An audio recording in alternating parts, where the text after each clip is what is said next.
Salam əziz dəyərli izləyicilərim. Bir daha kanalıma xoş gəldiniz.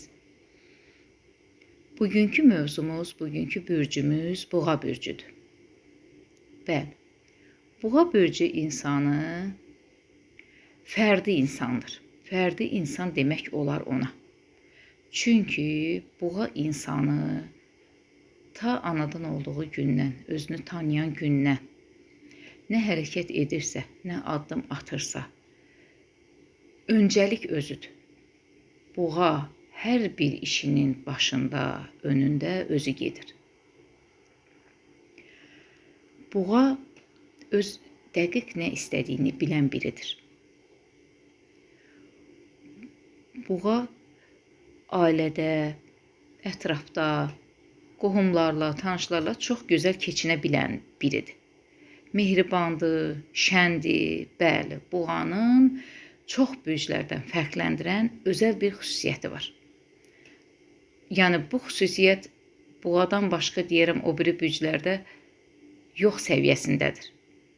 Boğa hər işini zarafatla görər. Siz ətrafınıza, tanıdıqlarınıza diqqət yetirsəniz, boğalar gözəl zarafatları ilə məşhurlar öz çevrəsində. Onlar hər işi zarafatla görərlər, hər işi zarafata salarlar. Amma zarafata salmaqlar o demək deyil ki, onları xəfifə almaq olar. Onlar çox əslində ciddi insanlardır. Lakin onlar belə zarafatla iş görməyi, zarafatla gün keçirməyi xoşlayırlar. Çox duzlu, məzəli zarafatları olur onların. Boğa bürcü insanının qoçlarla, oğlaqlarla və qızlarla çox uğurlu nikahları olur. Boğa bürcü qadını çox səliqalı biridir. Çox səliqalı. Evdə, ailədə, hər yerdə səliqanı, paryatqanı xoşlayır. Məsələn, görərsən ki, bütün günü boğa qadını evdə mebeli o yana dartır, bu yana dartır, oranı səliqəyə salır, buranı səliqəyə salır.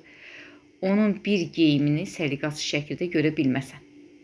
Çox səliqanı sevən insanlardır. Bu da Boğa bürcünün ayrı bir üstünlüyüdür.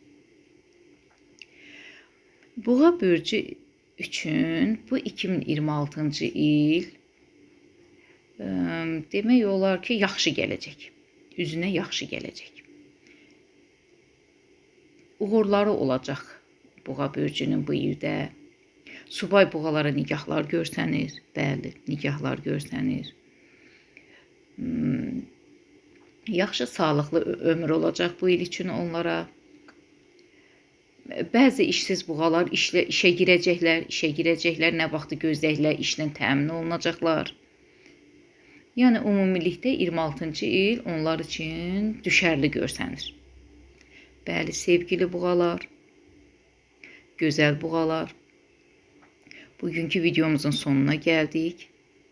Sağ olun, xoşça qalın. Əziz izləyicilərim, kanalıma abunə olun ki, növbəti videolarından xəbərdar olasınız.